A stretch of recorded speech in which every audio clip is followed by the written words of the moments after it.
Kenapa Arab Saudi turun salju? Fenomena aneh apa yang terjadi di Arab Saudi? Sebuah negara yang dipenuhi oleh gurun pasir yang panas, tetapi sekarang berubah menjadi salju yang sangat dingin. Selamat datang di channel Tebas Fakta, dan inilah negara Arab Saudi. ارفع راسك انت سعودي ارفع راسك انت سعودي طيبك جاوز كل حدودي ما لك مثيل بالدنيا غيرك ينقص وانت تزول فارس واجدادك فوارس واصبحت البيت الله حارس. Dan yang pertama, kita membahas geografi negara Arab Saudi terlebih dahulu.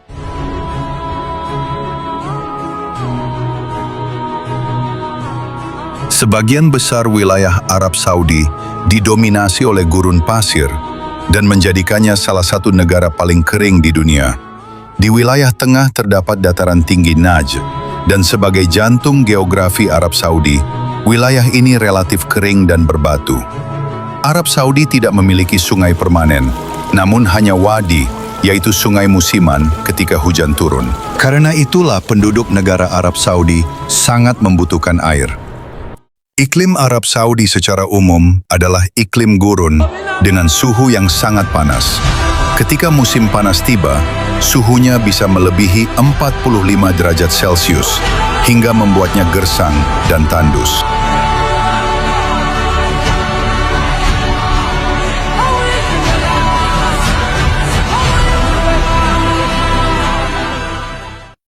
Kini Arab Saudi memasuki musim dingin bersalju.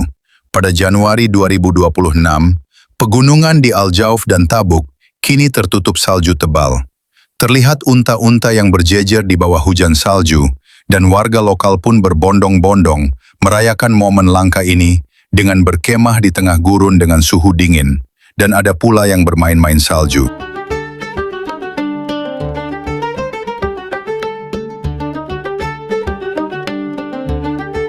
Terlihat warga lokal yang begitu gembira dengan memanfaatkan fenomena musim dingin di Arab Saudi itu dengan cara bermain ski atau papan seluncuran di atas es yang dingin.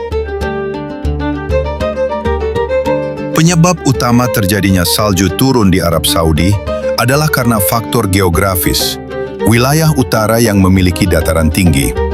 Wilayah seperti pegunungan Jabal Al-Laus di Tabuk memiliki ketinggian lebih dari 2.500 meter di atas permukaan laut. Di ketinggian ini, suhu udara secara alami jauh lebih dingin dibandingkan wilayah gurun lainnya. Ketika musim dingin tiba, puncak-puncak gunung ini menjadi magnet bagi kristal es, karena suhunya yang seringkali merosot hingga di bawah 0 derajat Celcius.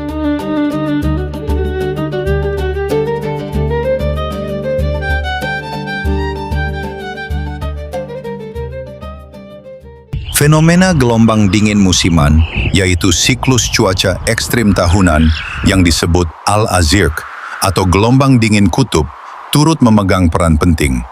Pada periode tertentu di bulan Desember dan Januari, aliran udara dingin yang sangat kuat menembus masuk ke semenanjung Arab. Stabilitas atmosfer yang berubah ini menciptakan kondisi unik di mana gurun yang biasanya gersang mendapatkan curah hujan es atau salju yang intens. Gabungan antara kelembapan laut, tekanan udara rendah, dan suhu beku inilah yang menciptakan pemandangan langka, gurun putih. Selain faktor ketinggian, salju terjadi karena adanya pertemuan antara dua massa udara yang berbeda. Fenomena ini biasanya dipicu oleh sistem tekanan udara rendah yang bergerak dari arah Laut Mediterania atau Laut Merah, yang membawa uap air atau kelembapan tinggi. Saat udara lembab ini terdorong menuju wilayah utara yang sedang dilanda gelombang dingin dari kutub atau Siberia, uap air tersebut tidak jatuh sebagai hujan biasa, melainkan membeku dan jatuh sebagai butiran salju yang menyelimuti hamparan pasir. Pemandangan pegunungan batu di wilayah utara Arab Saudi yang biasanya tampak tangguh dan gersang dengan warna coklat kemerahan, kini berubah total menjadi sebuah mahakarya alam yang menakjubkan. Ketika salju mulai menyelimuti celah-celah bebatuan granit yang tajam dan tebing-tebing raksasa yang megah, Tercipta sebuah kontras visual yang luar biasa antara warna tanah yang hangat dan putihnya salju yang murni. Fenomena ini menciptakan gradasi warna yang jarang sekali terlihat di belahan bumi manapun, di mana butiran salju halus menempel pada dinding-dinding batu purba, memberikan kesan seolah-olah pegunungan tersebut sedang mengenakan jubah putih yang elegan di tengah luasnya hamparan gurun. Dan itulah musim salju di Arab Saudi. Terima kasih sudah menonton, dan jangan lupa like dan subscribe.